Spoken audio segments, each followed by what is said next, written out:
suka traveling, suka nongol, punya smartphone?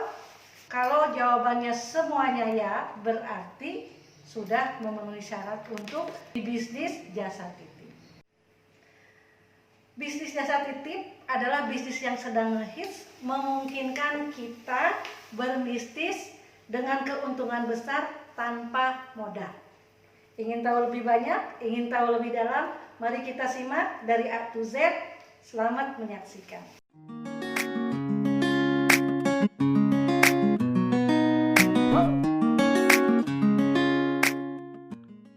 Assalamualaikum Bun, berjumpa lagi dengan channel Dapur Bun Bun.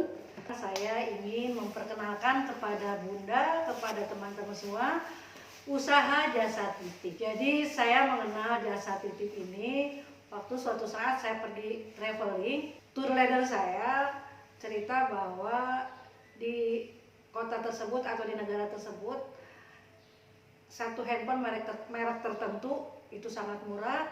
Selisihnya dengan di Indonesia bisa sampai 8 juta, terutama untuk yang belum masuk ke Indonesia. Dalam kesempatan tertentu kita belanja di suatu premium outlet, ada teman-teman yang goodie bagnya sampai kirim 4 ke. Saya bilang, wah borong Bu, enggak kok titip. Saya pikir titip baik hati banget gitu ya, mau dititipin jauh-jauh ke luar negeri. Ternyata belakangan saya tahu bahwa itu adalah jasa titip. Bun, jasa titip adalah bantuan yang ditawarkan oleh seseorang kepada orang lain untuk membelikan sesuatu barang, makanan dan lain sebagainya di suatu tempat, dan orang yang bersangkutan karena alasan tertentu tidak dapat datang langsung ke tempat tersebut. Jadi dititipkan kepada orang yang memang pergi ke tempat tersebut atau memang orang tersebut berada di tempat tersebut. Awalnya jasa titip ini berlaku untuk barang-barang yang dibeli atau harus dibeli di luar negeri. Misalkan untuk barang fashion itu biasanya di Italia, untuk kalau Jepang terkenalnya mungkin Onitsuka, atau juga seperti yang tadi saya katakan handphone. Untuk Korea atau untuk Thailand bisa skincare dan lain sebagainya. Contoh lain, waktu itu anak saya membeli sepatu Jordan, kalau dirupiahkan itu tidak sampai 1 juta. Kalau Bun masuk ke Indonesia katanya harganya sampai 7 juta. Makanya kenapa banyak orang yang pergi ke luar negeri itu menyediakan diri untuk berbisnis jasa titip. Mungkin ada yang bilang bahwa saya kan belum punya kesempatan untuk ke luar negeri. Nggak usah khawatir Bun, sekarang perkembangannya just tip tidak hanya untuk barang-barang yang ada di luar negeri, tapi juga barang-barang yang dijual di dalam negeri. Itu jasa titip untuk barang-barang yang ada di IKEA, Miniso, Spencer. Yang pasti barang yang ditawarkan adalah barang-barang yang dijual di satu toko yang tidak ada di tempat yang membeli itu. Kenapa ini salah satu bisnis yang potensial? Saya akan kemukakan beberapa alasannya. Pertama, just tip adalah bisnis yang memberikan keuntungan dengan margin keuntungan antara 10 sampai 20%. Semakin banyak kita menerima just tip, maka otomatis semakin banyak keuntungan yang akan kita peroleh. 2, bahwa banyak orang yang menginginkan suatu barang, tapi karena alasan tertentu orang yang bersangkutan tidak bisa datang langsung ke sana, sehingga kita yang memang sedang pergi ke sana atau tinggal di tempat barang itu berada bisa memfasilitasinya. Ya, jadi sebenarnya Bun tidak usah kita memang sengaja traveling ke sini, tapi mungkin ada beberapa teman yang memang tinggal di luar negeri. Misalkan di channel YouTube ini saya berkenalan dengan tukang lemper yang ada di Amerika, atik penang yang ada di Penang, bakwan kasinan yang ada di Taiwan, atau ada yang di Amsterdam, di Swiss. Nah, kalau di sana ada barang-barang yang lagi sale, yang lagi murah, itu boleh ditawarkan ke teman-teman di Indonesia yang pengen punya barang tersebut, ingin menitipkannya. Dan tentu saja walaupun nanti kalau misalkan kena tambahan fee, kena tambahan cas di pajak dan lain sebagainya, tapi masih menguntungkan, orang biasanya dapat.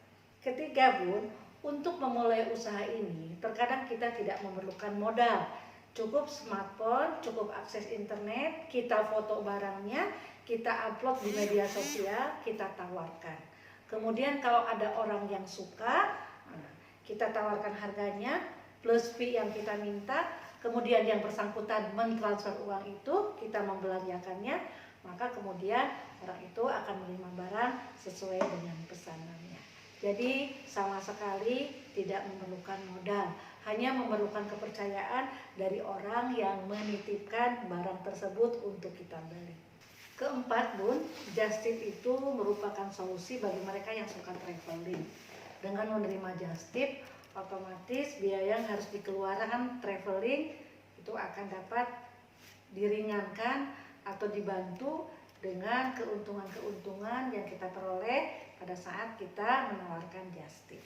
Umumnya Bun, untuk seseorang yang menawarkan Just Tip membeli barang di luar negeri, biasanya mereka jauh-jauh hari mengumumkan dulu kapan keberangkatannya, mereka open PO dan mengupload barang-barang yang akan atau yang bisa dititipkan selama perjalanannya ke luar negeri. Pelanggan yang berminat cukup menitipkan uang plus fee yang disepakati, biaya ongkir, lalu si traveler itu pada saat di kota yang bersangkutan membelikan barang-barang itu untuk dibawa pulang dan dikirim ke pemesannya. Bun, bahasan yang kedua, bagaimana cara menentukan harga Just Tip. Penentuan harga Just Tip tergantung dari berbagai faktor. Salah satunya adalah lokasi di mana barang itu dibeli. Tentunya barang yang dibeli di luar negeri akan lebih tinggi kita tawarkan ke orang, karena kita harus siap resiko pajak ketika kita melewati bandara. Jadi mengatasi masalah ini kita harus menghitung apakah kita akan menjual atau menyampaikan bahwa segini loh barangnya, saya minta fee sekian dan ada pajak sekian, atau juga kita bisa langsung menentukan ini harga barangnya, ini fee kita, ini cukunya, harga yang akan dirilis kepada pembeli kita. Bun, sebelum saya memberikan tips sukses untuk bisnis Just Tip dulu, saya kasih tahu pahitnya dulu ya, supaya kita siap bahwa setiap bisnis mengandung risiko. Jangan berpikir untungnya saja, pasti akan ada hal yang bisa merugikan usaha kita. Pertama, bahwa kita harus siap ditipu. Kenapa kok harus siap ditipu? Bisnis Just Tip ada kalanya hanya mengenalkan komunikasi lewat WA, lewat telepon, sehingga komunikasi yang hanya mengandalkan WA dan telepon itu rawan akan penipuan. Contohnya beberapa personal shopper yang memang bisnis Just Tip itu kena tipu gara-gara si konsumen mengaku sudah transfer, kemudian tanpa diperiksa dibelikan barang. Ternyata ketika sudah dibelikan yang bersangkutan tidak transfer, dan otomatis risiko kerugian atau risiko pembatalan barang itu menjadi risiko kita. Berbisnis Just Tip kita harus siap untuk dikomplain, ya. Kenapa? Kadang-kadang kita membeli barang rasanya sudah teliti gitu, rasanya sudah sesuai gitu. Pas ketika kita antar ke yang bersangkutan, yang bersangkutannya komplain, tidak sesuai lah, ada cacat lah. Nah, kalau begitu kan yang baik saja bisa jadi rewel, apalagi yang rewel. Jadi kita harus sabar menghadapinya, sabar meyakinkannya, sehingga yang komplain tadi tidak membatalkan pembeliannya.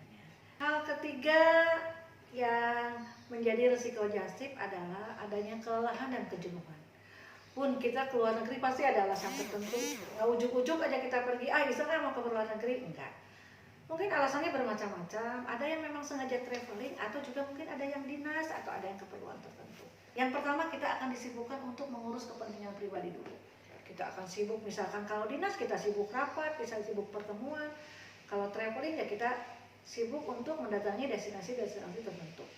Nah, dikarenakan ada Just Tip, kita ada kewajiban untuk mencarikan barang yang dipesankan orang. Ya, kadang-kadang kita juga jadi tidak nyaman menikmati daerah-daerah atau daerah yang kita kunjungi untuk wisata, karena kepikiran kita harus beli ini beli itu, apalagi kalau misalkan barangnya banyak ya. Jadi kadang-kadang kita juga mengabaikan keinginan sendiri. Misalkan kita di suatu negara kita ke premium hotel, itu barang-barangnya benar-benar murah-murah, benar-benar banyak sale gitu kan. Kita boro-boro beli buat kebutuhan kita, karena just tip pun juga ada banyak. Jadi hal-hal seperti itu harus kita siapkan ya, harus kita terima dengan lapang dada, karena no pain no gain. Tentu untuk mendapatkan keuntungan kita juga harus bersusah payah, tidak ada sesuatu yang gratis, no freelance ya, tidak ada makan siang gratis, harus ada upaya, harus ada usaha sehingga menghasilkan sesuatu yang bermanfaat buat kita. Jadi itu adalah resiko just tip ya Bun ya, harus siap kena tipu, harus siap dikomplain, harus bisa mengatasi rasa lelah atau rasa jenuh. Sebenarnya di bisnis manapun resiko itu pasti ada. Tapi ketika kita sudah tahu hal-hal yang bisa merintangi kesuksesan bisnis kita, tentu kita akan siap untuk mengatasinya. Tentu kita juga akan lebih bisa mengantisipasinya. Jadi Bunda jangan khawatir, dengan resiko-resiko tadi, dengan persiapan yang matang, kita akan lebih bisa mengatasinya dengan baik dan mensukseskan bisnis just tip ini. Bun, apa sih yang harus saya lakukan supaya bisnis just tip ini sukses? Pertama, Bunda harus cari dulu tentang ketentuan dari bisnis jasa titip. Ya, cari referensi sebanyak-banyaknya. Kalau ada teman yang sudah lebih dulu menggeluti bisnis ini, banyak-banyak mengobrol, cari tahu kira-kira strateginya apa, cari barangnya di mana, dan barang-barang yang disukai itu apa. Yang kedua, strategi yang harus kita lakukan Bun adalah menerapkan peraturan untuk bayar di muka. Saya katakan tadi banyak pengusaha jasa titip kena tipu gara-gara si pembeli mengaku sudah transfer padahal belum ya.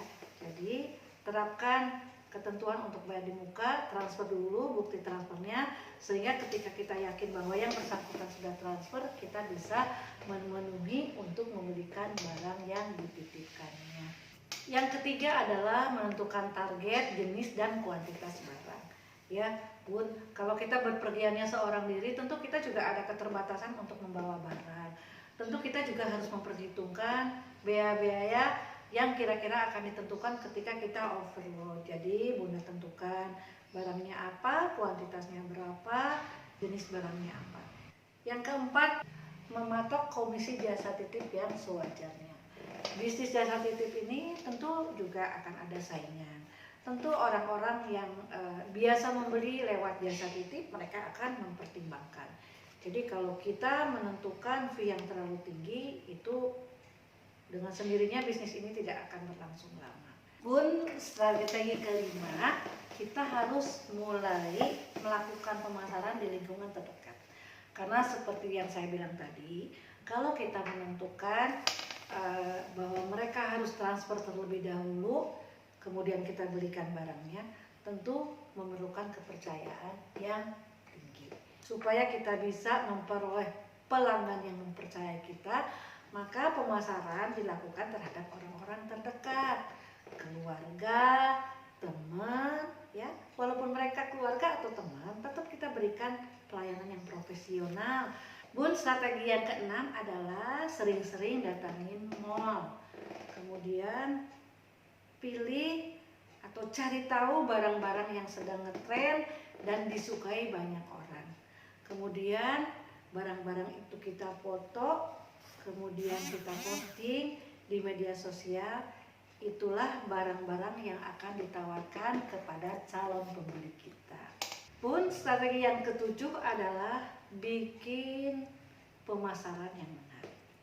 Saya sampaikan tadi bahwa media sosial adalah lapak kita, media sosial adalah toko kita, media sosial adalah display kita. Makanya ketika kita memotret barang yang kita sampaikan, itu jangan sembarangan. Harus fotonya yang bagus, berkualitas. Tentu ayah, bunda, teman-teman sudah tahu lah. Ada banyak fitur-fitur di handphone yang bisa merubah penampilan foto jauh lebih menarik. Strategi yang ke-8 adalah atur jadwal belanja dan kirim barang. Bun, kebanyakan just tip ini masih dilakukan oleh personal shopper. Walaupun sekarang ada beberapa aplikasi yang memang khusus menyediakan bisnis jasa titip. Tentu kalau sudah dalam bentuk aplikasi, dalam bentuk web, bukan hanya seorang pelakunya, tapi ada satu grup, mungkin ya ada yang punyanya, ada pegawainya, ada adminnya.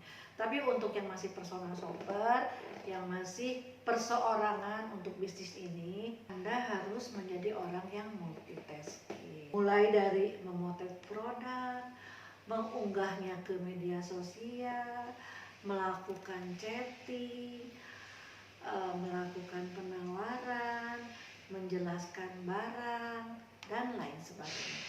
Itu harus Anda lakukan sendiri dengan penuh kejelasan dan kesabaran. Kapan kita mulai PO? Oke, sehari 2 hari. 2 hari lah cukup. Hari ketiga kita jadwalkan untuk belanja. Hari keempat kita jadwalkan untuk packing. Hari kelima kita jadwalkan untuk kirim. Jadi si pembeli itu dikasih tahu kalau misalkan pesan hari ini berapa lama barang itu akan sampai pada yang bersangkutan. Strategi yang ke-9, Bun, harus rajin cari event atau promo. Kita sebagai pelaku just tip jangan menunggu pesanan. Kita juga bisa berinisiatif. Misalkan nih mau ada event pameran buku, mungkin kita bisa lebih dulu menginformasikan ke calon pembeli kita bahwa nanti akan ada pameran buku dan kira-kira buku apa yang teman-teman atau peminat perlu. Nah, itu bisa kita tawarkan. Bun, kalau dalam event-event tertentu, misalkan tahun baru atau awal tahun, ada beberapa toko yang melakukan promo-promo tertentu. Kalau misalkan ada diskon akhir tahun atau awal tahun, mereka itu memberikan diskon terhadap barang-barang yang memang sudah lama. Atau kalau di luar biasanya terjadi pergantian musim, dari musim dingin ke musim panas, atau sebaiknya dari panas kembali ke musim dingin. Itu ada beberapa barang yang memang dijual dengan harga murah. Biasanya ditandai dengan label merah. Jadi anak-anak saya terutama ya, kalau masuk ke H&M, kalau masuk ke Zara atau ke toko-toko yang memang franchise gitu, itu mereka berburu retag istilahnya. Retag itu memang barang-barang yang diskon. Biasanya labelnya merah, itu yang pasti di diskon ya. Ke-10, Bun, kita juga bisa menggunakan kartu kredit ya. Karena kartu kredit itu kadang-kadang atau seringkali membuat promo. Jadi jika membeli dengan kartu kredit A, maka yang bersangkutan dapat buy one get one, atau yang bersangkutan dapat diskon 30%. Hanya saja kalau kita menggunakan kartu kredit kita harus disiplin. Jika kita menerima pembayaran dari orang, kita harus langsung bayarkan ke kartu kredit. Jangan sampai kita belanja aja kartu kredit, orang bayar, kita kumpulin uangnya, kita pakai dulu, pada saat jatuh tempo kita tidak bisa membayar kartu kredit. Strategi yang ke-11, Bun, event ini adalah bisnis perseorangan, tapi kita wajib memberikan pelayanan yang maksimal dan profesional. Gimana ayah bunda, sudah punya gambaran belum tentang just tip? Sudah siap belum dititipi belanjaan orang-orang? Sudah siap kita memperoleh keuntungan yang besar? Sehingga ketika kita traveling, jangan-jangan kita tidak perlu mengeluarkan biaya kalau kita menerima banyak pesanan just tip. Ayah bunda, saya rasa sudah cukup. Terima kasih. Billahi taufiq walhidayah. Wassalamualaikum warahmatullahi wabarakatuh.